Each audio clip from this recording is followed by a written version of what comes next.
అసమానతలు రాజకీయ అసమానతలు కూడా పారదోలాలనే సంకల్పం కలిగినటువంటి వ్యక్తి గంగాధర్ గారు.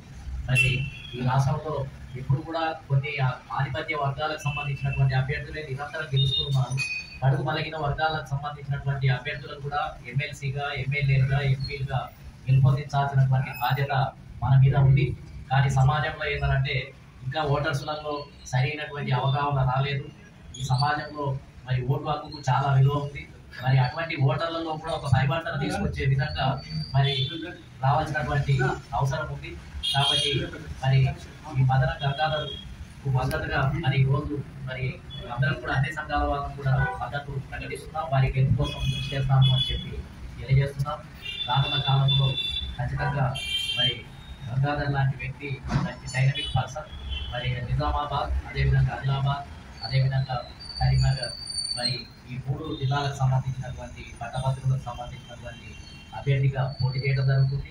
మేము రాజ్యాధికార పార్టీ తరఫు నుంచి, అదేవిధంగా బీసీ ఐక్య సంఘర్షణ సమితి నుంచి, అదేవిధంగా మేము ఒక ఫ్రంట్ కూడా ఏర్పాటు చేయడం జరిగింది. ఇండియన్ ప్రజా కాంగ్రెస్ పార్టీ, రాజ్యాధికార పార్టీ, అనేక ప్రజా సంఘాలతోటి నేషనల్ పొలిటికల్ జస్టిస్ ఫ్రంట్ అనేది మరి ఒక బలమైన ఫ్రంట్. మేము దానికి నేను చైర్మన్గా ఉన్నా. కాబట్టి ఆ ఫ్రంట్ అంతా మరి ఈ గంగాధర్ గారికి గెలుపు కోసం మేమంతా కూడా ప్రయత్నం చేస్తాం. ఖచ్చితంగా గంగాధర్ గెలిపించాల్సినటువంటి సమయం ఆసన్నమైంది. ఎందుకంటే మరి శాసన మండలిలో మరి ప్రజలకు సంబంధించిన సమస్యలను మరి ప్రశ్నించే సత్తా, శక్తి కలిగినటువంటి వ్యక్తి గంగాధర్ గారు. కాబట్టి ఇట్లా ప్రజాతంత్రవాదులందరూ కూడా మరి పార్టీలకు అతీతంగానే, ఒక రకంగా చెప్పాలి అని అంటే పార్టీలకు అతీతంగానే ఆయన కోసం స్వచ్ఛందంగానే మద్దతు చేయడానికి చాలా మంది ఇప్పటికే రావడం జరుగుతుంది.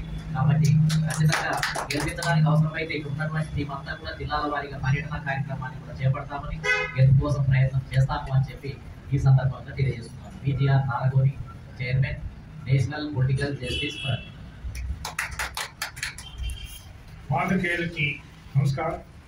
ముఖ్యంగా మదనం గంగాధర్ అభ్యర్థిత్వాన్ని సమర్థిస్తూ భారతదేశంలోని అట్టడుగు స్థాయి నుంచి రాజకీయ అధికారం రావాలి, రాజకీయ అధికారాన్ని తీసుకోవాలని ఒక ఆశయంతో నిత్యం పోరాటం చేస్తున్నటువంటి నారగోని గారికి ధన్యవాదాలు చెప్తూ, మదనం గంగాధర్ గారు ఒక చిన్న కుటుంబం నుంచి దళితులలో అత్యంత మహాదళితుగా గుర్తింపు లేనటువంటి దళితులు మనం ఇప్పుడు ఏదైతే పోరాటం చేస్తున్నామో మేమెంతో మా వాటా అంతా అని అందులో భాగంగా వారు మహాదళితుగా మేమందరం కూడా సపోర్ట్ చేస్తున్నాం. On behalf of Indian graduates association national general సెక్రటరీగా, తెలంగాణ పట్టభద్రుల సంక్షేమ సంఘం యొక్క ప్రధాన కార్యదర్శిగా మేము వారిని సమర్థిస్తున్నాం. ఇప్పుడున్నటువంటి కాంగ్రెస్ పార్టీ అధిష్టాన వర్గం కూడా వారి అభ్యర్థిత్వాన్ని గుర్తిస్తే బాగుంటుందని మేము విజ్ఞప్తి చేస్తున్నాం. ఎందుకంటే ఒక పక్కన కార్పొరేట్ శక్తులు పోటీ రంగంలో ఉన్నాయి, ఇంకో పక్కన మతోన్మాదం ముసుగులో ఈ తెలంగాణ రాష్ట్రంలో అలజడి సృష్టించాలని పట్టభద్రులలో కూడా విష బీజాలు నాటి మతం పేరుతో ఈ యొక్క రాష్ట్రంలో అలజడి సృష్టించాలనేటువంటి రాజకీయ వేదికలు కూడా ఉన్నాయి. కాబట్టి ఈయన గొప్ప అంబేద్కర్ వాది, పూలే వాది, అత్యంత వెనకబడినటువంటి కమ్యూనిటీకి చెందినటువంటి మదనం గంగాధర్ గారి విషయంలో మేము గత నెల రోజులుగా వివిధ ప్రాంతాలు, వివిధ సంఘాలతో ఒక కూటమిగా ఏర్పడి నాగమోహన్ గారి లాంటి సామాజిక వేత్తలతో మేము సంప్రదింపులు జరిపి రాజకీయాలకు అతీతంగా వారిని మరి అభ్యర్థిత్వాన్ని మేము సమర్థిస్తున్నాం. ఈ సందర్భంగా కాంగ్రెస్ పార్టీని ఎందుకు కోరుతున్నామంటే వారు 1,00,000 గ్రాడ్యుయేట్స్ ని వారు బీఆర్ఎస్ తీసుకున్న తర్వాత వారు ఎన్రోల్మెంట్ చేశారు, ఎవరు చేయలేదు. కాబట్టి మేము అంటున్నాం ఏంటంటే జీవన్ రెడ్డి గారు ఆల్రెడీ గతంలో పోటీ చేశారు.